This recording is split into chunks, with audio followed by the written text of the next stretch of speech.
ಪ್ರಿಯರೇ, ಸತ್ಯ ನಿಮಗೆ ಬಿಡುಗಡೆ ಕೊಡುತ್ತದೆ. ಈ ಕಾರ್ಯಕ್ರಮದಲ್ಲಿ ಯೇಸು ಕ್ರಿಸ್ತನ ನಾಮದಲ್ಲಿ ಆಶೀರ್ವಾದ ಟಿವಿ ವೀಕ್ಷಕರಿಗೆ ನಿಮಗೆಲ್ಲರಿಗೆ ಸ್ವಾಗತಿಸ್ತೇನೆ. ಪ್ರಿಯರೇ, ಈ ಕಾರ್ಯಕ್ರಮವನ್ನು ನೀವು ನೋಡ್ತಾ ಇದ್ದೀರಿ, ನನಗೆ ಸಂತೋಷ. ಈ ಕಾರ್ಯಕ್ರಮ ಮುಖಾಂತರ ದೇವರ ಆತ್ಮ ನಿಮ್ಮ ಮಾತಾಡ್ತಾ ಇದ್ದಾನೆ, ನಿಮ್ಮ ತಪ್ಪು ತೋರಿಸಿಕೊಡ್ತಾ ಇದ್ದಾನೆ ಮತ್ತು ಹೇಗೆ ನೀವು ಜಯಶಾಲಿ ಹೊಂದಬೇಕು, ಹೇಗೆ ಕ್ರಿಸ್ತನು ಬರುವಾಗ ನೀವು ಸಿದ್ಧತೆ ಆಗಬೇಕು ಎಂದು ಈ ಕಾರ್ಯಕ್ರಮ ಮುಖಾಂತರ, ಈ ವಾಕ್ಯದ ಮುಖಾಂತರ ದೇವರು ನಿಮ್ಮ ಹತ್ರ ಮಾತಾಡ್ತಾನೆ. ಪ್ರಿಯರೇ, ಈ ಕಾರ್ಯಕ್ರಮ ನೀವು ಈ ಓಪನ್ ಮಾಡಿ ನೋಡುವಾಗ ಸ್ವಲ್ಪ 10 ಮಿನಿಟ್ ನೋಡೋದಲ್ಲ, 5 ಮಿನಿಟ್ ನೋಡೋದು ಬಿಟ್ಟು ಬಿಡೋದಲ್ಲ, ಕೊನೆಯ ತನಕ ಅರ್ಧ ಗಂಟೆ ತನಕ ನೀವು ನೋಡಬೇಕಿದು. ಅರ್ಧ ಗಂಟೆಯ ಪ್ರೋಗ್ರಾಮ್ ಇದು, ನೋಡಬೇಕು. ನೋಡುವಾಗ ನೀವು ವಾಕ್ಯಕ್ಕೆ ವಿಧೇಯರಾಗ್ತೀರಿ ಮತ್ತು ದೇವರ ಆತ್ಮ ನಿಮ್ಮ ಹತ್ರ ಮಾತಾಡ್ತಾನೆ ಮತ್ತು ನಿಮ್ಮ ಜೀವಿತ ಬದಲಾಗ್ತದೆ ಮತ್ತು ನಿಮಗೆ ದೇವರ ಆಶೀರ್ವಾದ ಬರ್ತದೆ. ಪ್ರಿಯರೇ, ಅದಕ್ಕೋಸ್ಕರ ಇವತ್ತು ಕೂಡ ದೇವರು ನಿಮ್ಮ ಹತ್ರ ಮಾತಾಡಲಿಕ್ಕೆ ಬಯಸ್ತಾನೆ. ದೇವರ ಆತ್ಮ ಮಾತಾಡ್ತಾರೆ ನಿಮ್ಮ ಹತ್ರ. ನಮ್ಮ ಮಧ್ಯದಲ್ಲಿ ಫಾಸ್ಟರ್ ಪೀಟರ್ ಕೊಟ್ಟಸ್ ಬಂದಿದ್ದಾರೆ. ಹೆಚ್ಚಿನ ನಿಮಗೆ ಮಾಹಿತಿಯನ್ನು ಕೊಡಲಿಕ್ಕೆ ಇದರ ವಿಷಯದಲ್ಲಿ ಅವರಿಗೆ ಯೇಸು ಕ್ರಿಸ್ತನ ನಾಮದಲ್ಲಿ ನಾವು ಸ್ವಾಗತಿಸ್ತೇವೆ. ಇವತ್ತು ಫಸ್ಟ್ ನೀವು ಇಷ್ಟು ತನಕ 2ನೇ ಅಧ್ಯಾಯ ಪ್ರಕಟಣೆ ಗ್ರಂಥದಲ್ಲಿ ನಾವು ನೋಡಿಕೊಂಡೆವು. ಇವತ್ತು ನಾವು 3ನೇ ಅಧ್ಯಾಯ ನೋಡುವ ಸಾರ್ದಿಸ್ನಲ್ಲಿರುವ ಸಭೆಯ ದೂತನೇ ಬರೆ, ಅದರಲ್ಲಿ 1 ರಿಂದ 6 ವಾಕ್ಯ ತನಕ ಧ್ಯಾನ ಮಾಡೋಣ. ಸಾರ್ದಿಸಿನಲ್ಲಿರುವ ಸಭೆಯ ದೂತನಿಗೆ ಬರೆ, ದೇವರ 7 ಆತ್ಮಗಳು 7 ನಕ್ಷತ್ರಗಳು ಉಳ್ಳಾತನು ಹೇಳುವುದೇನೆಂದರೆ, ನಿಮ್ಮ ಕೃತ್ಯಗಳನ್ನು ಬಲ್ಲೆನು, ಜೀವಿಸುವನು ಎಂದು ಹೆಸರು ನಿನಗೆ ಇದ್ದರೂ ಸತ್ತವನಾಗಿದ್ದಿ ಎಂಬುದನ್ನು ಬಲ್ಲೆನು. ಎಚ್ಚರವಾಗಿರು, ಸಾಯುವ ಹಾಗಿದ್ದ ಉಳಿದವುಗಳನ್ನು ದೃಢಪಡಿಸು. ನನ್ನ ದೇವರ ಮುಂದೆ ನಿನ್ನ ಕೃತ್ಯಗಳಲ್ಲಿ ಒಂದಾದರೂ ಸಂಪೂರ್ಣವಾದದೆಂಬುದು ನಾನು ಕಾಣಲಿಲ್ಲ. ಆದುದರಿಂದ ನೀನು ಹೊಂದಿದ ಉಪದೇಶವನ್ನು, ಅದನ್ನು ಕೇಳಿದ ರೀತಿಯನ್ನು ನೆನಪಿಗೆ ತಂದುಕೊಂಡು ಅದನ್ನು ಕಾಪಾಡಿಕೊ ಮತ್ತು ದೇವರ ಕಡೆಗೆ ತಿರುಗಿಕೊ. ನೀನು ಎಚ್ಚರವಾಗಿಲ್ಲದಿದ್ದರೆ ಕಳ್ಳನು ಬರುವಂತೆ ಬರುವೆನು. ನಾನು ಯಾವ ಗಳಿಗೆಯಲ್ಲಿ ನಿನ್ನ ಮೇಲೆ ಬರುವನು ಅದು ನಿನಗೆ ತಿಳಿಯದೇ ಇಲ್ಲ. ಆದರೂ ತಮ್ಮ ವಸ್ತ್ರಗಳನ್ನು ಮೈಲಿಗೆ ಮಾಡಿಕೊಳ್ಳದಿರುವ ಸ್ವಲ್ಪ ಜನರು ಸಾರ್ದಿಸಿಯದೊಳಗೆ ನಿಲ್ಲಲಿದ್ದಾರೆ. ಅವರು ಯೋಗ್ಯರಾಗಿರುವುದರಿಂದ ಶುಭ್ರವಸ್ತ್ರಗಳನ್ನು ಧರಿಸಿಕೊಂಡು ನನ್ನ ಜೊತೆಯಲ್ಲಿ ನಡೆಯುವವರು. ಜಯಶಾಲಿಗೆ ಹೀಗೆ ಶುಭ್ರವಸ್ತ್ರಗಳನ್ನು ಹೊದಿಸುವನು. ಜೀವಬಾಧ್ಯರ ಪಟ್ಟಿಯಿಂದ ಅವರ ಹೆಸರುಗಳನ್ನು ನಾನು ಅಳಿಸಿಬಿಡದೆ, ಅವನು ನನ್ನವನೆಂದು ನನ್ನ ತಂದೆಯ ಮುಂದೆಯೂ ಅವರ ದೂತರ ಮುಂದೆಯೂ ಒಪ್ಪುವೆನು. ದೇವರಾತ್ಮನು ಸಭೆಗಳಿಗೆ ಹೇಳುವುದನ್ನು ಕಿವಿಯುಳ್ಳನು ಕೇಳಲಿ ಎಂದು ದೇವರ ವಾಕ್ಯ ಹೇಳಿದೆ. ಇದನ್ನು ನಾವು ನೋಡುವ 3ರಲ್ಲಿ 1ನೇ ವಾಕ್ಯ ನಾವು ಅದರ ಕುರಿತು ಧ್ಯಾನ ಮಾಡೋಣ. ಓದ್ತೀರಾ? ಸಾರ್ದಿಸಿನಲ್ಲಿರುವ ಸಭೆ ದೇವದೂತರಿಗೆ ಬರೆ, ದೇವರು 7 ಆತ್ಮಗಳು 7 ನಕ್ಷತ್ರ, ಅಲ್ಲಿ 2 ಸಂಘ ಬರೆ, 7 ಆತ್ಮ 7 ನಕ್ಷತ್ರ ಉಳ್ಳವನು ಹೇಳುವುದೇನೆಂದರೆ, ನಿನ್ನ ಕೃತ್ಯಗಳನ್ನು ಬಲ್ಲೆನು, ಜೀವಿಸುವವನು ಎಂದು ಹೆಸರು ನಿನಗೆ ಇದ್ದರೂ ಸತ್ತವನಾಗಿದೆ ಎಂಬುದನ್ನು ಬಲ್ಲೆನು. ಇಲ್ಲಿ ನಾವು 7 ಆತ್ಮ ಎಂದರೆ ಇದು ಅರ್ಥ ನೋಡುವ. 7 ಆತ್ಮ ಅಂದರೆ ಪವಿತ್ರಾತ್ಮ ಒಬ್ಬನೇ. ಪವಿತ್ರಾತ್ಮ 7 ವಿಧದ ಸೇವೆ ನಾವು ನೋಡ್ತೇವೆ. 7 ರೀತಿಯ ಸೇವೆ. ಹೌದು, 7 ಆತ್ಮಗಳ ಪವಿತ್ರಾತ್ಮ ಒಬ್ಬನೇ. ಆತನ 7 ವಿಧದ ಸೇವೆ. ಅದು ಐಜಾಯ ಪ್ರವಾದನೆ ಪುಸ್ತಕ 11ನೇ 2ನೇ ವಾಕ್ಯದಲ್ಲಿ ಬರೆಯಲ್ಪಟ್ಟಿದೆ. 7 ವಿಧ ಸೇವೆಗಳ ಬಗ್ಗೆ ನೋಡ್ತೇವೆ. ಮತ್ತು 7 ನಕ್ಷತ್ರ ಅಂದರೆ 7 ಸಭೆಗಳಾಗಿವೆ. ಅದು 7 ನಕ್ಷತ್ರ ಹೋಲಿಕೆ ಮಾಡಿದೆ.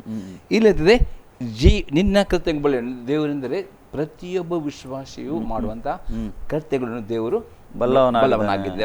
ನೋಡ್ತಾ ಇದ್ದಾನೆ. ಹೌದು.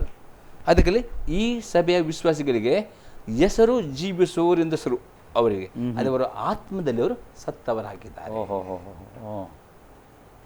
ಆತ್ಮದಲ್ಲಿ ಅವರು ಸತ್ತವರಾಗಿದ್ದಾರೆ. ಅವರು ಹೆಸರುಂಟು, ವಿಶ್ವಾಸಿಗಳು. ಹೌದು, ಅವರು ದೇವರ ಮಕ್ಕಳಿಂದ ಹೆಸರುಂಟು, ಅವರಿಗೆ ಎಲ್ಲ ಹೆಸರುಂಟು. ಹೌದು, ಹೊರಗಿನಿಂದ ಒಳ್ಳೆ ಅವರು ಹೌದು ನೋಡ್ಲಿಕ್ಕೆ ಒಳ್ಳೆದಿದ್ದಾರೆ, ಆತ್ಮದಲ್ಲಿ ಜೀವವಿಲ್ಲ. ಆತ್ಮದಲ್ಲಿ ಜೀವವಿಲ್ಲ. ಹೊರಗಿನ ಆರಾಧನೆ ಮಾಡ್ತಾರೆ, ಸ್ತುತಿ ಮಾಡ್ತಾರೆ, ಎಲ್ಲ ಮಾಡ್ತಾರೆ. ನೋಡುವವರಿಗೆ ಇವನು ವಿಶ್ವಾಸಿ. ಕೆಲವರು ಆರಾಧನೆ ಸ್ತುತಿ ಪಂಗಡದವರು ಕೂಡ ಇದ್ದಾರೆ. ಹೌದು, ಪಂಗಡ ಅಲ್ಲಿ ಸೇರಿ ಆರಾಧನೆ ಬಾರಿಸ್ತಾರೆ. ಹೊರಗೆ ನೋಡುವಾಗ ಒಳ್ಳೆ ಬಾರಿಸ್ತಾರೆ, ಆದರೆ ಅವರ ಆತ್ಮ ಸತ್ತು ಹೋಗಿದೆ ಎಂದು ದೇವರ ಆತ್ಮ ಹೇಳ್ತಾ ಉಂಟು. ಅದು ದೇವರಿಗೆ ಮಾತ್ರ ಬಲ್ಲವನಾಗಿದ್ದಾನೆ. ಅವನಿಗೆ ಗೊತ್ತುಂಟು, ಬೇರೆಯವ್ರಿಗೆ ಗೊತ್ತಿರೋದಿಲ್ಲ, ಬೇರೆಯವರಿಗೆ ಹೊರಗಿನವ್ರಿಗೆ ಗೊತ್ತಿಲ್ಲ. ಆದ್ಯ ದಿವಸ ಏನ್ ಮಾಡ್ತಾನೆ, ಒಳ್ಳೆ ಚಪ್ಪಲಿ ತಟ್ಟುತ್ತಾನೆ, ಒಳ್ಳೆ ಆಕ್ಟಿವ್ ಇರ್ತಾನೆ. ಆದ್ಯ ದಿವಸ ಒಳ್ಳೆ ಆಕ್ಟಿವ್ ಇರ್ತಾನೆ ಅವನು. ವೈಯಕ್ತಿಕವಾಗಿ ಅವನ ಆತ್ಮದಲ್ಲಿ ಮಾತ್ರ ಏನಿದೆ, ಜೀವವಿಲ್ಲ. ಅದು ಹೇಗೆಂದರೆ, ಒಬ್ಬ ವಿಶ್ವಾಸಿಯು ವೈಯಕ್ತಿಕವಾಗಿ ಪ್ರಾರ್ಥನೆ ಮಾಡುವುದಿಲ್ಲವಾದರೆ, ವೈಯಕ್ತಿಕವಾಗಿ ಅವನು ದೇವರ ವಾಕ್ಯ ಧ್ಯಾನ ಮಾಡದಿದ್ದರೆ, ಮೂರು ವೈಯಕ್ತಿಕ ದೇವರ ವಾಕ್ಯಕ್ಕೆ ವಿಧೇಯನಾಗಿದ್ದರೆ, ಅವನ ಆತ್ಮವು ಜೀವಿಸುವ ಹೆಸರು ಅಂದರೆ ನಂಬಿದ ನಿಮಿತ್ತ ಈಗ ದೇವರ ಮಗನಾಗಿದ್ದಾನೆ, ಜೀವಿಸುವ ಹೆಸರು ಉಂಟು, ಆತ್ಮ ಸತ್ತು ಹೋಗ್ತಾನೆ. ಆತ್ಮದಲ್ಲಿ ಹೌದು, ಒಂಥರ ಕತ್ತಲೆ ಉಂಟು. ಹೌದು, ಕತ್ತಲೆ, ಜೀವ ಇಲ್ಲ. ಯಾಕಂದ್ರೆ ಜೀವ ಇಲ್ಲ. ಜೀವ ನೋಡಿ, ಈಗ ಒಬ್ಬ ಮನುಷ್ಯನಿಗೆ ಉಸಿರಾಟ ಮಾಡಿದ್ರೆ ಮಾತ್ರ ಜೀವ ಉಂಟು. ಪ್ರಾರ್ಥನೆ ಒಂದು ಉಸಿರಾಟವಾಗಿದೆ. ಒಬ್ಬ ವಿಶ್ವಾಸ ಆತ್ಮ ಬದುಕಲಿಕ್ಕೆ ಪ್ರಾರ್ಥನೆ ಉಸಿರಾಟದೆ. ಪ್ರಾರ್ಥನೆ, ಈ ಪ್ರಾರ್ಥನೆಯನ್ನು ಕಡಿಮೆ ಮಾಡಿದರೆ ಅವನ ಲಂಗ್ಸಿಗೆ, ಆತ್ಮಿಕ ಶ್ವಾಸಕೋಶಕ್ಕೆ ಆಕ್ಸಿಜನ್ ಕಮ್ಮಿ ಹೋಗ್ತದೆ. ಅದು ಏನಿದೆ, ಕ್ರಮೇಣ ಸಾಯುತ್ತದೆ. ಒಬ್ಬ ವಿಶ್ವಾಸಿ ಕಡಿಮೆ ಅಂದರೆ ವೈಯಕ್ತಿಕ 1 ಗಂಟೆಯಾದರೂ ಮಿನಿಮಮ್, ಅದು ನಾನು ಹೇಳಿದ್ದು, ಪ್ರಾರ್ಥನೆ ಮಾಡಿದರೆ ಮಾತ್ರವೇ ಅವನು 20 ಗಂಟೆಯೂ ಅವನ ಆತ್ಮ ಉಸಿರಾಟ ಮಾಡಲಿಕ್ಕೆ ಸಾಧ್ಯವಾಗ್ತದೆ. ಇಲ್ಲ ಸಾಯ್ತಾನೆ. ಮತ್ತೆ ಕಾಲು ಉಸಿರಾಟ ಇದ್ದರೆ ಸಾಕೋದಿಲ್ಲ, ಆರಬೇಕು. ಆರಲ್ಲಿದ್ದೇನಾಗ್ತದೆ, ಅವನು ಬಾಳಿಂದ, ಅದು ದೇವರ ವಾಕ್ಯವಾಗಿದೆ. ಯಾವಾಗೊಬ್ಬ ವಿಶ್ವಾಸಿಯು ವೈಯಕ್ತಿಕವಾಗಿ ಪ್ರಾರ್ಥನೆ ಮಾಡ್ತಾನೋ, ದೇವರ ವಾಕ್ಯ ಓದಿ ಧ್ಯಾನ ಮಾಡ್ತಾನೋ, ಅವನು ಮಾತ್ರ ಆತ್ಮ ಜೀವವನ್ನು ಹೊಂದುತ್ತಾನೆ. ಜೀವ ಇರುವ ವಿಶ್ವಾಸ ಏನು ಮಾಡ್ತಾನೆ, ವಾಕ್ಯಕ್ಕೆ ಪ್ರಕಾರ ನಡೆಯುತ್ತಾನೆ. ಜೀವದ ವಿಶ್ವಾಸಿ ವಾಕ್ಯ ಪರ ನಡೆಯುವುದಿಲ್ಲ. ಹಾಗಾಗಿ ಈ ಸಭೆಯಲ್ಲಿ ವಿಶ್ವಾಸಿಗಳು ಹೊರಗಿನ ತೋರಿಕೆಯಲ್ಲಿ ವಿಶ್ವಾಸಿಗಳು, ಆದ್ಯ ದಿವಸ ಒಳ್ಳೆಯ ವಿಶ್ವಾಸಿಗಳು, ಆದರೆ ಆತ್ಮೀಯದಲ್ಲಿ ಅವರು ಸತ್ತು ಹೋಗಿದ್ದಾರೆ. ಅದಕ್ಕೆ ಅಲ್ಲಿ ದೇವರ ಆತ್ಮ ಹೇಳ್ತಾನೆ, ನಿನಗೆ ಜೀವಿಸುವ ಹೆಸರು ನಿನಗಿದ್ದರೂ ಸತ್ತವನಾಗಿದೆ ಅಂದರೆ ಬಲ್ಲೆಯನ್ನು ಎಚ್ಚರವಾಗಿರು ಎಂದು ಎದ್ದರ. ಯಾಕಂದರೆ ಅವನೊಂದು ಆತ್ಮದಲ್ಲಿ ಎಚ್ಚರವಾಗದಿದ್ದರೆ ಅವನು ರೂಪಾಂತರದಲ್ಲಿ ಅದ ಸಭೆ ಎತ್ತಲ್ಪಡಬೇಕೆಂದು ಅವನು ಕೈ ಬಿಡಲ್ಪಡುತ್ತಾನೆ. ನಾವು ಈ ಹೊಸ ಸ್ಟಡಿ ಮಾಡುವಾಗ 1 ಕೊರಿಂಥದವರಿಗೆ ಬರೆದ ಪತ್ರಿಕೆಯಲ್ಲಿ ಮಾರ್ಪಾಡು ಆಗಿವೆ ಎಂದು ಬರೆಯಲ್ಪಟ್ಟಿದೆ. ಫಿಲಿಪ್ಪಿಯವರಿಗೆ ಬರೆದ ಪತ್ರಿಕೆಯಲ್ಲಿ ರೂಪಾಂತರ ಎಂದು ಬರೆಯಲ್ಪಟ್ಟಿದೆ. ಥೆಸಲೋನಿಕದಲ್ಲಿ ಎತ್ತಲ್ಪಡಬೇಕೆಂದು ಬರೆಯಲ್ಪಟ್ಟಿದೆ. 3 ಬೇರೆ ರೀತಿಯಲ್ಲಿ ಮಾರ್ಪಾಡು, ಹೌದು, ರೂಪಾಂತರ, ಎತ್ತಲ್ಪಡಿಕೆ. ಅದು ಇಂಗ್ಲಿಷಲ್ಲಿ ಒಟ್ಟಿಗೆ ರ್ಯಾಪ್ಚರ್ ಹೇಳ್ತಾರೆ. ಸುಲಭವಾಗಿ ಎತ್ತಲ್ಪಡಿಕೆ. ಹೌದು. ಮತ್ತೆ ಬೇರೆ ಕಡೆ ನಾವು ಮತ್ತು ಥೆಸಲೋನಿಕ ಆದ ನಂತರ ನೋಡಿದ್ರೆ ಪ್ರತ್ಯಕ್ಷತೆ ನೋಡ್ತೇವೆ. ಯೇಸು ಕ್ರಿಸ್ತನ ಪ್ರತ್ಯಕ್ಷತೆ 4 ರೀತಿಯಲ್ಲಿ ರ್ಯಾಪ್ಚರ್ ವಿವರ ಮಾಡಿದೆ. ಹಾಗಾದ್ರೆ ಈ ರ್ಯಾಪ್ಚರ್ ಪಾಲರಾಗಬೇಕಾದ್ರೆ ಅವನು ಆತ್ಮದಲ್ಲಿ ಎಚ್ಚರವಾಗಬೇಕು. ಈ ವಿಷಯ ನೀವು ಈಗ ಆತ್ಮದಲ್ಲಿ ಎಚ್ಚರ, ಎಷ್ಟೋ ಕ್ರಿಶ್ಚಿಯನ್ ಅವರಿಗೆ ಗೊತ್ತಿಲ್ಲಲ್ಲ. ಹೌದು, ಈ ಒಂದು ಧರ್ಮದಲ್ಲಿದ್ದಾರೆ, ಧರ್ಮದಲ್ಲಿ ಜೀವಿಸ್ತಾ ಇದ್ದಾರೆ, ಅವರಿಗೆ ಈ ಎತ್ತಲ್ಪಡಿಕೆ ಎಂದು ಏನು ಇಷ್ಟ ತನಕ ಗೊತ್ತಿಲ್ಲಲ್ಲ. ಅವರಿಗೆ ಅಂದ್ರೆ ಬೋಧನೆ ಕೂಡ ಸಿಗಲಿಲ್ಲ ಅವರಿಗೆ. ಅದಕ್ಕೆ ಟಿವಿ ಮಾಧ್ಯಮ ಅವ್ರು ನೋಡ್ಲಿಕ್ಕೆ ನಾವು ಯಾರಾದರೂ ಎನ್ಕರೇಜ್ ಮಾಡಿ. ಯಾಕಂದ್ರೆ ಈ ಟಿವಿ ಮಾಧ್ಯಮದಲ್ಲಿ ನಮಗೆ ದೇವರಿಂದ ಅವಕಾಶ ಕೊಟ್ಟಿದ್ದಾರೆ. ಯಾರಿಗೆ ಬೋಧಿಸಿದ ಅವರಿಗೆ ಇದರ ಮುಖಾಂತರ ಅವರಿಗೆ ಬೋಧನೆ ಸಿಗಬೇಕು. ಎಷ್ಟೋ ಜನರಿಗೆ, ಯಾಕಂದ್ರೆ ಕ್ರಿಶ್ಚಿಯನಿಗೆ, ನಾನು ಹೊರಗಿನ ಜನರಿಗೆ ಹೇಳೋದಲ್ಲ, ಅಲ್ಲೊಂದ್ಬಿಡಿಕೆಯಲ್ಲಿಯೂ ರೂಪಾಂತರದ ಬಗ್ಗೆ ತುಂಬಾ ವಾಕ್ಯಗಳುಂಟು. ಆದಿಕಾಂಡ ಮಲಕ್ಕೆ ತನ ಉಂಟು. ಹೊಸ ಅಂಬಡಿಕೆಯಲ್ಲಿ ನೋಡಿ ಯೇಸು ಕ್ರಿಸ್ತನು ಇದರ ಬಗ್ಗೆ ಹೇಳಿದ್ದಾನೆ ಮತ್ತು ಪತ್ರಿಕೆಯಲ್ಲಿ ಎಲ್ಲಾ ಕಡೆಯಲ್ಲಿ ಬಂದಿದೆ. ಇದು ನಾನು ಒಬ್ಬರಿಗೆ ಹೇಳಿದೆ, ಒಬ್ಬ ರಿಲಿಜಿಯನ್ಸ್ ನನಗೆ ಹೇಳಿದೆ, ನೋಡಿ ಯೇಸು ರಪ್ಚರ್ ಉಂಟು, ಫಸ್ಟ್ ಇಂಗ್ಲೀಷಲ್ಲಿ ಹೇಳಿದೆ, ರಪ್ಚರ್ ಉಂಟು ಅಂತ ಹೇಳಿದೆ. ಎತ್ತಲ್ಪಡಿ, ಯೇಸು ಬರ್ತಾನೆ, ಎತ್ತಲ್ಪಡಿಕೆ ಉಂಟು ಬರ್ತಾನೆ, ನಾವು ಶೀಘ್ರದಲ್ಲಿ ಹೋಗ್ತೇವೆ, ಯಾರು ಸಿದ್ಧ ಇದ್ದಾರೆ. ಹೌದೌದು, ತುಂಬ ಜನ ಹೋದರು. ತುಂಬ ಯಾರು ಹೋದರು ಅಂತ ಕೇಳಿದೆ. ಅಲ್ಲ, ತುಂಬ ಜನ ಸತ್ತು ಹೋದರಲ್ಲ, ಅವರು ಅದೇ ಎಣಿಸಿದ್ದು, ಸತ್ತು ಹೋದರು ಅಂತ ಹೇಳಿದೆ. ಮತ್ತು ರಪ್ಚರ್ ಅಂದರೆ ಏನು ಹಾಗೆ ಅಂದರೆ ಏನು ಅಂದರೆ ಅವರಿಗೆ ರಿಲಿಜನ್ ಯಾರಿದ್ದಾರೆ ಲೀಡರ್ಸ್ಗಳಿಗೆ ಅವ್ರಿಗೆ ಇಷ್ಟ ತನಕ ಗೊತ್ತಿಲ್ಲ. ರಪ್ಚರ್ ಏನಂದು ಗೊತ್ತಿಲ್ಲ, ಎತ್ತಲ್ಪಡಿಕೆ ಏನಿದೆ, ರೂಪಾಂತರ ಎಂದೇನು ಅವ್ರಿಗೆ ಗೊತ್ತಿಲ್ಲ, ಮಾರ್ಪಾಡುವಿಕೆ ಅವರಿಗೆ ಇಷ್ಟ ತನಕ ಗೊತ್ತಿಲ್ಲ. ಈ ಒಂದು ಮರೆಯಾಗಿದೆ. ಅವರು ಖಾಲಿ ರಿಲಿಜನ್ ಪ್ರಾಕ್ಟೀಸ್ ಮಾಡ್ತಾ ಇದ್ದಾರೆ.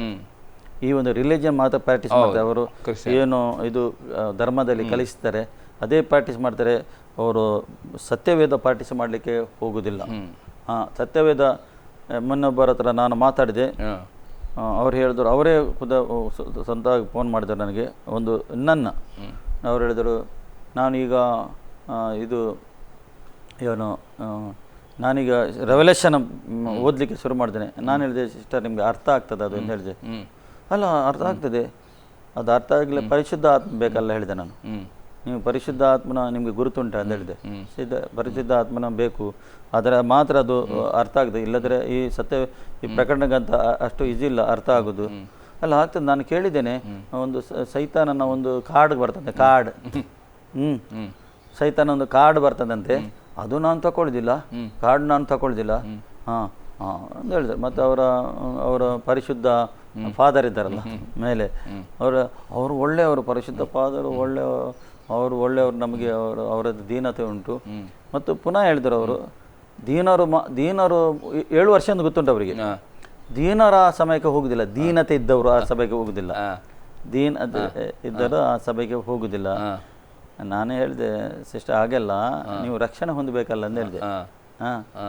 ಅವ್ರು ಎನಿಸಿದ ನಾವು ರಕ್ಷಣೆ ಹೊಂದಿದ್ದೆ ದೀನರಾಗಿದ್ದೇವೆ ಎಂದೇಳಿ ಈ ರೀತಿ ತಪ್ಪು ತಿಳುವಳಿಕೊಂಡು ಒಂದು ಧರ್ಮದಲ್ಲಿ ಇದ್ದವರಿಗೆ ಒಂದು ಈ ವಿಷಯದಲ್ಲಿ ಗೊತ್ತಿಲ್ಲ ಅವರಿಗೆ, ಒಂದು ಎತ್ತಲ್ಪಡಕ್ಕೆ ಏನೆಂದು ಗೊತ್ತಿಲ್ಲ.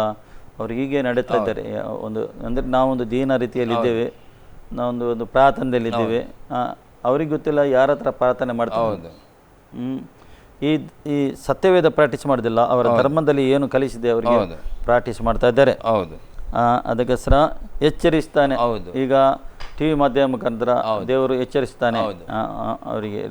ಎಷ್ಟೋ ಜನ ರಿಲಿಜನ್ಸ್ ಇದ್ದಾರೆ, ಈ ಕನ್ನಡ ಮಾತಾಡುವವರು ಕೂಡ ಇದ್ದಾರೆ. 4 ಕಡೆಯಲ್ಲಿ ಎಷ್ಟು ಜನ ಈ ಒಂದು ಕನ್ನಡ ಮಾತಾಡುವವರು ತುಂಬ ಮಂದಿ ಇದ್ದಾರೆ, ರಿಲಿಜನ್ಸ್ ಪ್ರಾಕ್ಟೀಸ್ ಮಾಡ್ತಾ ಇದ್ದಾರೆ.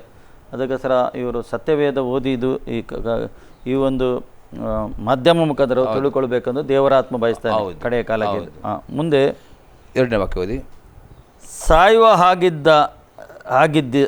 ಹಾಗಿದ್ದ ಉಳಿದವುಗಳನ್ನು ದೃಢಪಡಿಸಿ, ನನ್ನ ದೇವರ ಮುಂದೆ ನಿನ್ನ ಕೃತ್ಯಗಳೆಲ್ಲ ಒಂದಾದರೂ ಸಂಪೂರ್ಣವಾದದೆಂದು ನಾನು ಕಾಣಲಿಲ್ಲ ಹೇಳ್ತಾನೆ. ಅದು ಅರ್ಥ ಅಂದರೆ ಸಾಯು ಅಂದರೆ ಅವರ ಆತ್ಮದಲ್ಲಿ ಕೆಲವೊಂದು ಸಂಗತಿಗಳು ಸತ್ತು ಹೋಗಿದೆ. ಅಂದರೆ ಮೊದಲಿದ್ದ ಒಂದು ಪ್ರೀತಿ. ಈಗ ನೋಡಿ, ಒಬ್ಬ ವ್ಯಕ್ತಿ ಈಗ ಶರೀರದ ಬಗ್ಗೆ ನಾನು ಮಾತಾಡ್ತೇನೆ. ಒಬ್ಬ ಮಗು ಆರೋಗ್ಯವಂತನಾಗಿದ್ದಾದರೆ ಅವನಿಗೆ ಪೂರ್ತಿ 100% ಜೀವ ಉಂಟು ಡಾಕ್ಟರ್ ಹೇಳಿದ್ದಾರೆ. ಅವನು ಪರೀಕ್ಷೆ ಮಾಡಿ ಡಾಕ್ಟರ್ ಇವನು ಯಾವ ಕಾಯಿಲೆ ಹೇಳ್ತದೆ, ಅವನು ಎಲ್ಲ ರೀತಿಯಲ್ಲಿ ಆ್ಯಕ್ಟಿವ್ ಇರ್ತದೆ ಅಲ್ಲ. ಒಬ್ಬ ಮಗುಗೆ ಅಥವಾ ಒಬ್ಬನಿಗೆ ರೋಗ ಬಂದ ಕೂಡಲೇ ಡಾಕ್ಟರ್ ಟೆಸ್ಟ್ ಮಾಡೋ ಅವನ ಕೆಲವೊಂದು ಪಾರ್ಟ್ಸ್ ಏನಾಗ್ತದೆ ಆ್ಯಕ್ಟಿವ್ ಆಗೋದಿಲ್ಲ, ಅನ್ಸತ್ತ ಬರ್ತದೆ. ಹಾಗೆ ಒಂದು ಆತ್ಮೀಯ ಜೀವಿತದಲ್ಲಿ ಪ್ರಾರ್ಥನೆ ಇಲ್ಲವೋ, ಸರಿಯಾದ ವಾಕ್ಯ ಧ್ಯಾನ ಇಲ್ಲವೋ, ವಾಕ್ಯ ವಿದ್ಯತೆ ಇಲ್ಲವೋ ಅಂದರೆ ಅವನ ಕೆಲವೊಂದು ವಿಷಯದಲ್ಲಿ ಅವನು ಪೂರ್ತಿ ಸಾಯುವುದಿಲ್ಲ, ಅರ್ಧ ಜೀವ ಇರ್ತದೆ, ಅರ್ಧ ಸಂತೆ. ಅದನ್ನು ದೃಢಪಡಿಸುತ್ತದೆ. ಅದು ದೃಢಪಡಿಸೋದು ಹೇಗೆ ಅಂದರೆ, ನನ್ನ ದೇವರ ಮುಂದೆ ನಿನ್ನ ಕೃತ್ಯಗಳಲ್ಲಿ ಒಂದಾದರೂ ಸಂಪೂರ್ಣವಾದ ನಾನು ಕಾಣಲಿಲ್ಲ. ಅಂದರೆ ದೇವರ ಮುಂದೆ ಅವರ ವಿಧೇಯತೆ ಕೃತ್ಯದಲ್ಲಿ ಅವರು ಪರಿಪೂರ್ಣವಾಗಲಿಲ್ಲ. ನಾವು ಇದನ್ನು ಸರಿ ಅರ್ಥ ಮಾಡಿಕೊಳ್ಳುತ್ತಾರೆ. ಹೇಗೆಂದರೆ, ಅಬ್ರಹಾಮನಿಗೆ ದೇವರು 75 ವರ್ಷ ಪ್ರಾಯದಲ್ಲಿರುವಾಗ ನಾವು ನಿನಗೆ ಒಂದು ಮಗನನ್ನು ಕೊಡುತ್ತೇನೆ ಎಂಬುದೇ ವಾಗ್ದಾನ ಕೊಟ್ಟರು. ಈ ವಾಗ್ದಾನ ಹೊಂದಿದ್ದ ಅಬ್ರಹಾಮನು 75 ವರ್ಷದಿಂದ 99 ವರ್ಷದ ತನಕ 24 ವರ್ಷದ ತನಕ ಅವನು ಕಾದುಕೊಂಡನು. ಏನೂ ದೇವರನಿಗೆ ಮಾತನಾಡಲಿಲ್ಲ, ದೇವರು ಮೌನವಾಗಿದ್ದನು. 99 ವರ್ಷ ಪ್ರಾಯ ಆಗುವಾಗ ಪುನಃ ದೇವರು ಅಬ್ರಹಾಮನಿಗೆ ಹೇಳ್ತಾನೆ, ನಾನು ಸರ್ವಶಕ್ತ ದೇವರು ನಾನಾಗಿದ್ದೇನೆ, ನನ್ನ ಮುಂದೆ ನಡೆಕೊಂಡು ದೋಷವಿಲ್ಲದವನಾಗಿರು ಮತ್ತು ಅವನಿಗೆ ಸುನ್ನತಿ ಮಾಡಲಿಕ್ಕೆ ಹೇಳ್ತೇನೆ. ಅರ್ಥ ದೇವರ ಮುಂದೆ ಅವನ ಕೃತ್ಯ ಪರಿಪೂರ್ಣವಾಗಲಿಲ್ಲ, ಇನ್ನೊಂದು ಆಜ್ಞೆ ಕೊಡ್ತೇನೆ ಪರಿಪೂರ್ಣವಾಗೋದಕ್ಕೆ. ಹಾಗೆ ದೇವರ ವಾಕ್ಯಕ್ಕೆ ನಾವು ಪರಿಪೂರ್ಣ ಹೃದಯದಿಂದ ನಾವು ವಿಧೇಯರಾಗಬೇಕು. ಈ ಸಾಧ್ಯತೆಯಲ್ಲಿ ವಿಶ್ವಾಸಗಳು ಏನಾಗಿದೆ ಅಂದರೆ, ಅವರಿಗೆ ಸುಲಭವಾಗಿರುವ ಕೆಲವು ವಾಕ್ಯಗಳು ತೆಗೆದುಕೊಳ್ತಿದ್ದರು, ಅವರಿಗೆ ಬೇಕಾದದ್ದು ತಗೊಳ್ತಿದ್ದರು. ಈಗ ಕೆಲವು ವಿಷಯಗಳನ್ನು ಉಪವಾಸ ಪ್ರಾರ್ಥನೆ ಕರೀರಿ, ಉಪವಾಸ ಪ್ರಾರ್ಥನೆ ಕರೀರಿ. ಎಷ್ಟು ಮಂದಿ ಬರ್ತಾರೆ? ಸ್ವಲ್ಪ ಮಂದಿ ಬರ್ತಾರೆ. ಊಟ ಇಡಿ ಸಭೆಯಲ್ಲಿ ಬರುದಿಲ್ವಾ? ತುಂಬ ಮಂದಿ ಬರ್ತಾರೆ. ಉಪವಾಸ ಕರೆದರೆ ಪಾಸ್ಟರ್ ಅದು ಉಂಟು ಇದು ಉಂಟು ಮುಂದೆ ಲೆಕ್ಕದ 3-4-5 ಜನ ಬಂದರು. ಅದು ಸ್ವಲ್ಪ ಪೂರ್ತಿ ಅಲ್ಲ, ಊಟ ಕರೆದರೆ ಬರುದಿಲ್ಲ. ಹಾಗೆ ಅವರಿಗೆ ಸುಲಭವಾದ ಆಜ್ಞೆಗಳು ತೆಗೆದುಕೊಳ್ತಾರೆ. ಕಠಿಣವಾದ ಸಂಗತಿ ಇರುವಾಗ ಈಗ ಒಬ್ಬ ಸಭಾಪಾಲಕನು ನಿಜವಾಗಿ ಸಭಾಪಾಲಕನಿದೆ, ಅವನು ಕಷ್ಟದ ವಿಷಯದಲ್ಲಿ ಕೂಡ ಹೇಳಬೇಕು, ಸಂಕಟ ವಿಷಯದಲ್ಲಿ ಹೇಳಬೇಕು, ದುಃಖದ ವಿಷಯದಲ್ಲಿ ಹೇಳಬೇಕು, ನೋವು ವಿಷಯದಲ್ಲಿ ಹೇಳಬೇಕು, ಮತ್ತು ಸಂತೋಷ ವಿಷಯದಲ್ಲಿ ಹೇಳಬೇಕು, ಆಶೀರ್ವಾದ ವಿಷಯದಲ್ಲಿ ಹೇಳಬೇಕು, ದೇವರ ಕೃಪೆ ವಿಷಯದಲ್ಲಿ ಹೇಳಬೇಕು. ಅವನ ಬೋಧನೆ ಬ್ಯಾಲೆನ್ಸ್ ಇರಬೇಕು, ಬ್ಯಾಲೆನ್ಸ್ ಇರಬೇಕು. ಈಗ ಏನಾಗಿದೆ ಇಲ್ಲಿ ನಾವು ನೋಡ್ತಾ ಇದ್ದೇವೆ, ಅವರು ಏನು ಮಾಡ್ತಾರೆ, ಈ ದುಃಖ ಕಷ್ಟ ನೋವು ಇದರಲ್ಲೆಲ್ಲ ಬಿಟ್ಟು ಬಿಡ್ತಾರೆ. ಹೌದು, ಏನು ಸಂತೋಷ ಉಂಟು ಆಶೀರ್ವಾದ ಉಂಟು ಇದೆಲ್ಲ ಬೋಧನೆ ಮಾಡ್ತಾ ಇದ್ದಾರೆ. ಕೇಳಿದರೆ ಹೇಳ್ತಾರೆ ನೀವು ಅದರ ವಿಷಯದಲ್ಲಿ ಮಾತಾಡಬಾರ್ದು, ಮಾತಾಡಿದರೆ ನೀವು ಏನು ಮಾತಾಡ್ತೀರಿ ಅದು ಆಗ್ತದೆ ಅಂತ ಹೇಳ್ತಾರೆ. ಹೌದು, ಇದರ ವಿಷಯದಲ್ಲಿ ಏನು ಹೇಳ್ತೀರಿ? ಬೋಧನೆ ಆಗಿದೆ. ಅಪೊಸ್ತಲ ಪೌಲನು ಇಬ್ರಿಯವರಿಗೆ ಬರೆದ ಪತ್ರಿಕೆ 6ನೇ ಅಧ್ಯಾಯದಲ್ಲಿ 1ನೇ ವಾಕ್ಯದಲ್ಲಿ ಇರ್ತದೆ, ನಾವು ಪುನಃ ಅದೇ ಆಸ್ತಿ ಹಾಕುವುದಲ್ಲ, ನಾವು ಆತ್ಮಿಕವಾಗಿ ಬೆಳವಣಿಗೆ ಆಗಬೇಕು ಎಂಬುದಾಗಿ. ಇದು ಅವ್ರ ಸುಳ್ಳು ಬೋಧನೆ ಆಗಿದೆ. ಯಾಕಂದ್ರೆ ಅವರು ಆತ್ಮಿಕಕ್ಕೆ ಅವರ ಕರ್ತವ್ಯ ಎಲ್ಲಿದೆ, ಅವರ ಕರ್ತವ್ಯವನ್ನು ಪರಿಪೂರ್ಣವಾಗಲಿಕ್ಕೆ ಬೇಡ ಅವರಿಗೆ. ಅವ್ರ ಜೀವಿಸುವಂತೆ ಸೇರಿಕೊಂಡು ಅಲ್ಲಿ ಅರಿಕೆ ಮಾಡ್ತಾರೆ. ಅರಿಕೆ ಮಾಡಬೇಕು ಹೌದು, ಆದರೆ ನೀನು ದೇವರ ವಾಕ್ಯ ನಡೆಯುವುದು ಸಹ ಇಂಪಾರ್ಟೆಂಟ್ ಅಲ್ಲ. ಈಗ ಎಕ್ಸಾಂಪಲ್ ನಿಮ್ಗೆ ಹೇಳ್ತಾನೆ, ಅನೇಕರು ಕೀರ್ತನೆ 91 ಕೀರ್ತನೆ ಬೈಪಾಠವಾಗಿ ಅರಿಕೆ ಮಾಡಿ ಎಷ್ಟೋ ಜನ ಇದ್ದಾರೆ, ಎಷ್ಟೋ ಕ್ರೈಸ್ತರು ಇದ್ದಾರೆ. ಈಗ ಕೇಳಿದರೆ ಹೇಳ್ತಾರೆ, ನಾನು ಪ್ರಾರ್ಥನೆ ಮಾಡ್ತೀನಿ, ಕೀರ್ತನೆ 91 ಓದ್ತಾ ಇದ್ದೇನೆ. ಹೌದು, ಓದ್ತಾ ಇದ್ದೀಯ ಹೇಳ್ತೇವೆ, ಓದ್ತಾ ಇದ್ದೀವಿ, ಪ್ರಾರ್ಥನೆ ಮಾಡ್ತೇನೆ, ಅದೇ ಓದ್ತೇನೆ ನಾನು. ಆದರೂ ಅವರಿಗೆ ಆ ಕೀರ್ತನೆ ಬೆನಿಫಿಟ್ ಸಿಗುದಿಲ್ಲ. ಯಾಕೆ ಸಿಗುದಿಲ್ಲ? ಇದೇ ದುರ್ಬೋಧನೆ. ಈಗ ವಾಕ್ಯ ಅರಿಕೆ ಮಾಡಬೇಕು. ಅದು ಯಾವಾಗ ನೆರವೇರಿದು ಯಾರು ವಾಕ್ಯದ ಪ್ರಕಾರ ನಡೆಯುತ್ತಾರೋ ನೀವು ಬಾಯಲ್ಲಿ ಮಾತಾಡುವ ಆ ಅರಿಕೆ ಅಲ್ಲಿ ಕಾರ್ಯವಾಗ್ತದೆ. ಈ ನೀವು ವಾಕ್ಯದ ಪ್ರಕಾರ ನಡೆಯುವುದಿಲ್ಲ, ಬರೀ ಅರಿಕೆ ಮಾಡ್ತಾ ಕೂತ್ಕೊಂಡ್ರೆ ಅಲ್ಲಿ ಯಾವ ಮಿರಾಕಲ್ ಹೀಲಿಂಗು ಅದ್ಭುತ ಆಗುವುದಿಲ್ಲ. ಈ ಸುಳ್ಳು ದುರ್ಬೋಧನೆ ಆಗಿದೆ. ಹೌದು, ನಮ್ಮ ಬಾಯಲ್ಲಿ ನಕಾರಾತ್ಮಕ ಮಾತಾಡಬಾರ್ದು. ಹೌದು, ಅದು ಒಂದು ಆಜ್ಞೆ, 100% ಮಾತಾಡಬಾರ್ದು. ನಾವು ಏನು ಬೇಡವಾದ ಸಂಗತಿ ಮಾತಾಡಬಾರ್ದು. ಹೌದು, ಅದು ಹೌದು.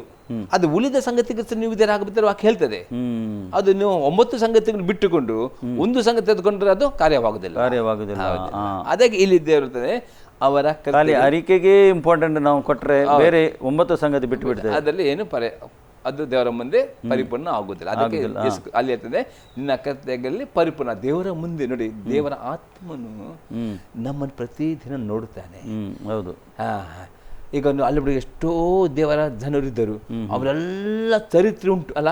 ನಮ್ಮ ಚರಿತ್ರೆ ಸಹ ದೇವರು ಬರೆದಿರ್ತಾನೆ. ನಾವು ಹೇಗೆ ನಡೆಯುತ್ತೇವೆ, ನಮ್ಮ ಕೃತ್ಯಗಳು ಆಗದಿಲ್ಲಿ ದೇವರದ ಅವರ ಕೃತ್ಯಗಳು ಪರಿಪೂರ್ಣ. ಯಾಕಂದ್ರೆ ಅವರು ಬೇಕಾದಷ್ಟು ಸಂಗೀತ ಮಾತ್ರ ವಿದ್ಯರಾಗ್ತಾರೆ, ಪರಿಪೂರ್ಣ ವಿಧನಾಗುವುದಿಲ್ಲ.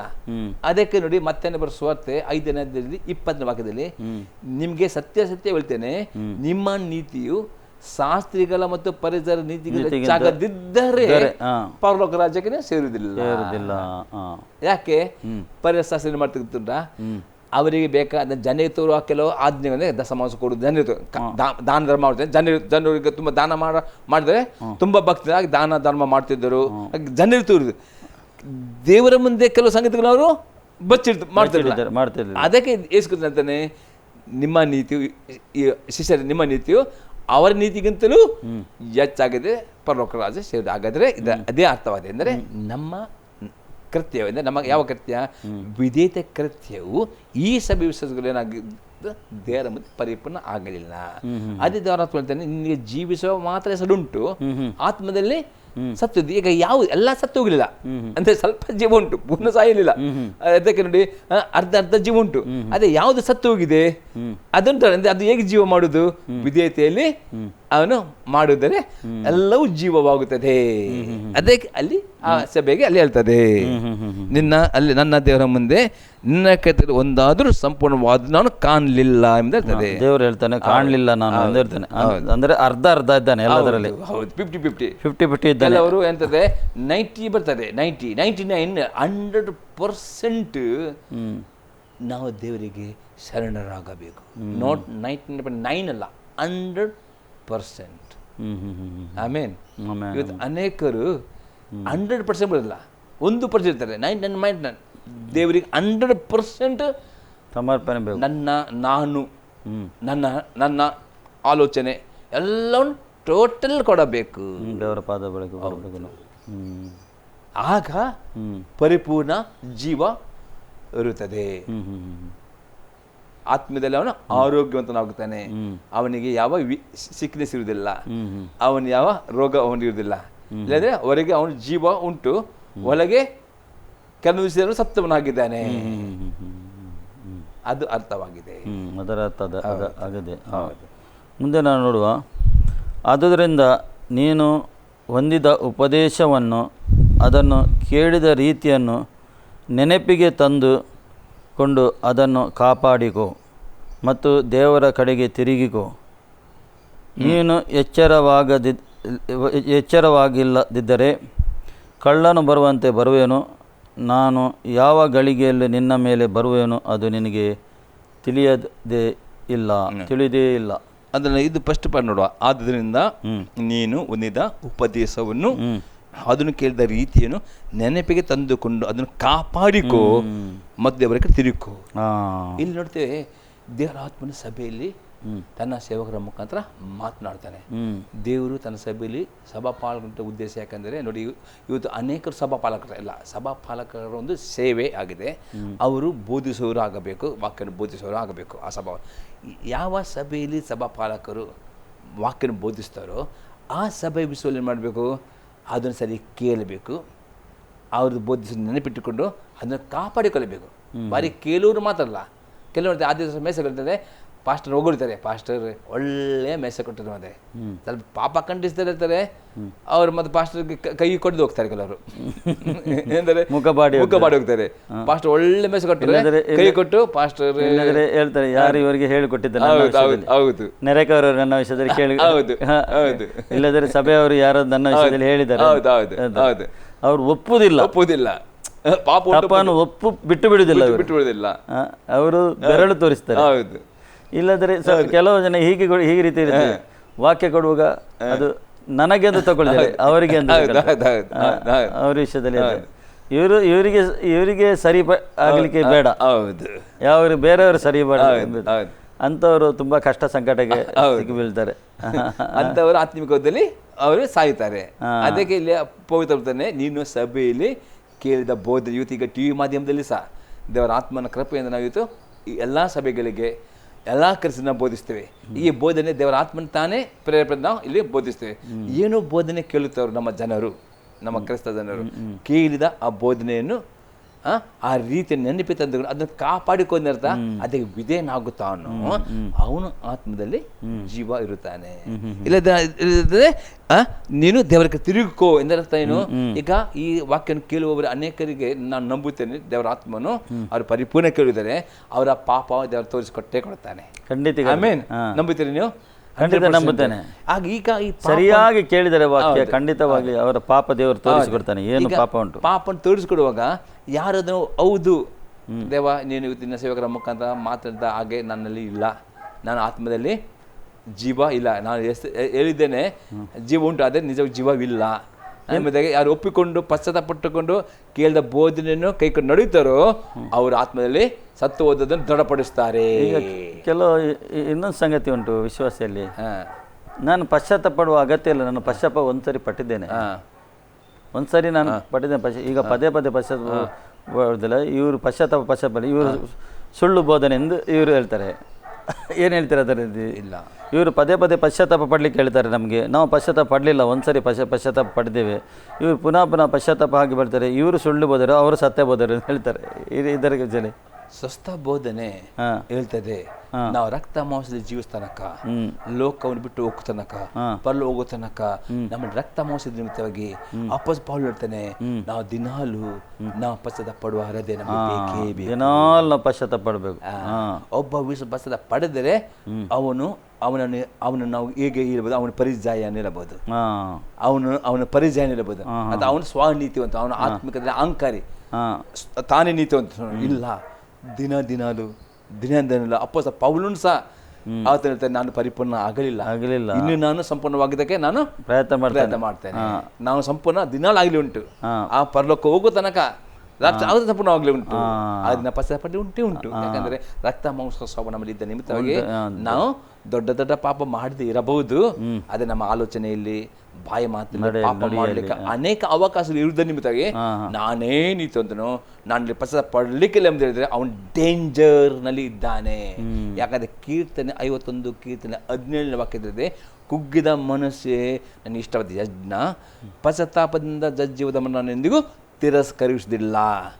ಹಾಗೆ ಐಜಾಯ ಚಾಪ್ಟರ್ 57 ವರ್ಸ್ 15 ಹೇಳ್ತಿದ್ದೆ, ನಿತ್ಯ ನಿವಾಸಿಯಾದ ಮೌನತನು ಹೀಗೆ ಹೇಳ್ತಾನೆ, ನಾನು ದೀನನೊಂದಿಗಿದ್ದುಕೊಂಡು ದೀನನ ಆತ್ಮವನ್ನು ಉಜ್ಜೀವಿಸುವನಾಗಿದ್ದೇನೆ.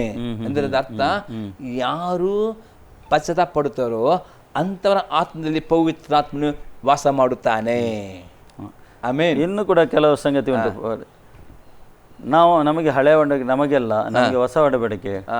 ಅದು ಹಳೆ ಒಡಂಬಡಿಕೆ ಭಕ್ತರಿಗೆ ಹೇಳಿದ್ದು, ನಾವು ಹೊಸ ಒಡಂಬಡಿಕೆ ಇದ್ದಾರೆ ಅದು ಅವರಿಗೆ ಹೇಳಿದ್ದು, ನಮಗೆಲ್ಲ ಇಲ್ಲ ಅಂತ ಹೇಳ್ತಾರೆ ಅವರು. ಈ ವಿಷಯದಲ್ಲಿ ಏನ್ ಹೇಳ್ತೀರಿ? ದೇವರ ವಾಕ್ಯ ಬಲಿಪಡ 2 ತಿಮೋತಿ 3ನೇ ಅಧ್ಯಾಯದಲ್ಲಿ 16ನೇ ವಾಕ್ಯ, ದೇವರ ಆತ್ಮ ಪ್ರೇರಿತ ಶಾಸ್ತ್ರವೆಂದರೆ ಪವಿತ್ರಾತ್ಮನು ಪ್ರೇರಿತನಾಗಿ ಹಳೆಯೊಡಂಬಡಿಕೆಯು ಹೊಸ ಒಡಂಬಡಿಕೆಯು ನಮಗೆ 66 ಪುಸ್ತಕ ಕೊಟ್ಟಿದ್ದಾನೆ.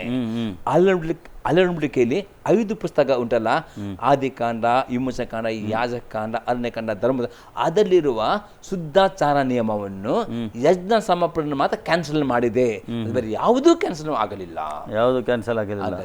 ಏನು ಇಲ್ಲ, ಏನು ಭಕ್ತರು ಹೇಗೆ ಕೂಗಿ ಪ್ರಾರ್ಥನೆ ಮಾಡಿದರೆ ಅದು ಅವರ ಪಾಪಕ್ಕೆ ಸಹ ಮಾಡಿದರೆ ಎಂದು ಹೇಳ್ತಾರೆ ಕೆಲವು ಜನ. ಹೌದು, ಭಕ್ತರು ಕೂಗಿ ಪ್ರಾರ್ಥನೆ ಮಾಡಿದರೆ, ಈಗ ದಾವೀದನು ಕೆಲವು ಸರಿ ಕೆಲವುಂಟು ವಿಷಯ, ಅವನ ಕೂಗಿ ಅದು ಅವನ ಪಾಪ ಮಾಡಿದ್ದಾನೆ, ಅವನು ಅದು ಹಳೆ ಒಡಂಬಡಿಕೆ, ಅವನು ನಾವು ಹೊಸ ಒಡಂಬಡಿಕೆ, ನಮ್ಮ ಪಾಪ ಸಮರ್ಪಣೆ ಆಗಿದೆ, ದೇವರ ಕೃಪೆ ಉಂಟು, ಈಗ ದೇವರ ಕೃಪೆ ಉಂಟು ಎಂದು ನಾವು ಅವರ ರೀತಿ ನಡೆಯಬೇಕೆಂದಿಲ್ಲ ಎಂದು ಎಷ್ಟೋ ಒಂದು ತಪ್ಪು ತಿಳುವಳಿಕೆ ಉಂಟು. ಅಷ್ಟೇ ಹೊಸ ಯೇಸು ಕ್ರಿಸ್ತ ಸುವಾರ್ತೆಯಲ್ಲಿ ನೋಡಿ, ಪೌಲನ ಪತ್ರಿಕೆ ಪ್ರತಿಯೊಂದು ಹಳೆಯೊಡಂಬಡಿಕೆಗಳ 39 ಪುಸ್ತಕದಲ್ಲಿರುವ ಪ್ರತಿಯೊಂದು ಸಂಗತಿಗಳು ಆಧಾರದಲ್ಲಿ ಅವರು ಇರ್ತಾರೆ.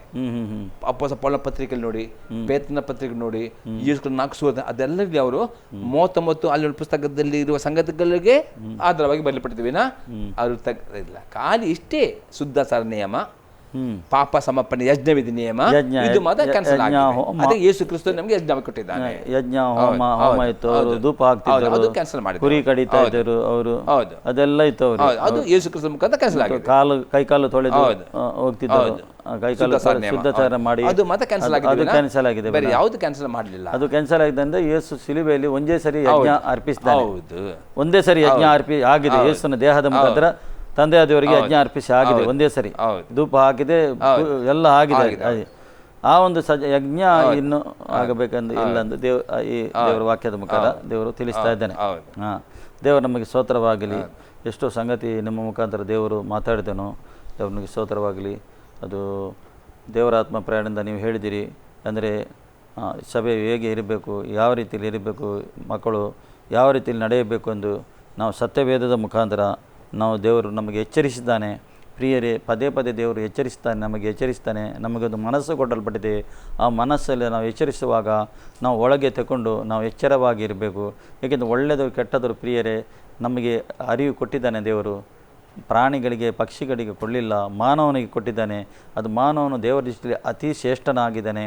ಅದಕ್ಕೋಸ್ಕರ ನಮಗೆ ಸಿಕ್ಕಿದ ರಕ್ಷಣೆ ನಾವು ಕಾಪಾಡಬೇಕು. ಯಾರು ರಕ್ಷಣೆ ಆಗಲಿಲ್ಲೋ ಅವರು ರಕ್ಷಣೆ ಹೊಂದಬೇಕೆಂದು ದೇವರು ಬಯಸ್ತಾನೆ. ಪ್ರಿಯರೇ, ಈ ವಾಕ್ಯದ ಮುಖಾಂತರ ಖಂಡಿತವಾಗಿ ನಿಮ್ಮ ಮನೋನ್ನತನೆ ತೆರಲ್ಪಟ್ಟಿದ್ದೆಯನ್ನು ನಾನು ಬಯಸ್ತೇನೆ. ಪ್ರಿಯರೇ, ಇನ್ನೊಂದು ಸಂಚಿಕೆ ಬರುವ ತನಕ ನೀವು ಈ ಕಾರ್ಯಕ್ರಮವನ್ನು ಈ ಕಾರ್ಯಕ್ರಮ ಕಂಟಿನ್ಯೂ ಆಗಿ ನೀವು ನೋಡಿ, ದೇವರು ನಿಮಗೆ ಒಳ್ಳೆಯದು ಮಾಡಲಿ. ನಾವು ಈಗ ಪ್ರಾರ್ಥನೆ ಮಾಡುವ ಪ್ರಿಯರೇ, ಏಕೆಂದರೆ ಒಂದು ಮನಸ್ಸು ಎಲ್ಲಿ ಉಂಟು ಅಲ್ಲಿ ದೇವರು ಕಾರ್ಯ ಮಾಡ್ತಾನೆ. ನೀವು ಮತ್ತು ನಾವು ಒಟ್ಟಿಗೆ ಸೇರುವ, ನಮ್ಮ ತಲೆಯನ್ನು ಬಾಗಿಸುವ, ಆಗ ದೇವರು ಕಾರ್ಯ ಮಾಡ್ತಾನೆ ನಮ್ಮ ಜೀವಿತದಲ್ಲಿ. ಭೂಮಿ ಆಕಾಶವನ್ನು ಸೃಷ್ಟಿ ಮಾಡಿದ ನಮಗೆ ಹೆಚ್ಚೆಚ್ಚು ಪ್ರೀತಿ ಮಾಡುವ ಪರಲೋಕದಲ್ಲಿರುವ ನಮ್ಮ ತಂದೆಯಾದ ದೇವರಿಗೆ ಸ್ತೋತ್ರಪ್ಪ. ಅಬ್ರಹಾಮನ ದೇವರೇ, ಇಸಾಕನ ದೇವರೇ, ಯಾಕೋಬನ ದೇವರೇ, ನಿನಗೆ ಸ್ತೋತ್ರಪ್ಪ.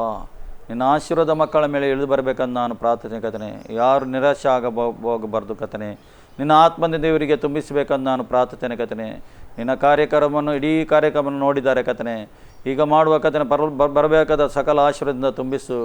ಇವರ ನಡತೆಯನ್ನು ಪರಿಶುದ್ಧಾತ್ಮನ ಸರಿಪಡಿಸಬೇಕಂದು ನಾನು ಪ್ರಾರ್ಥನೆ ಕತನೆ.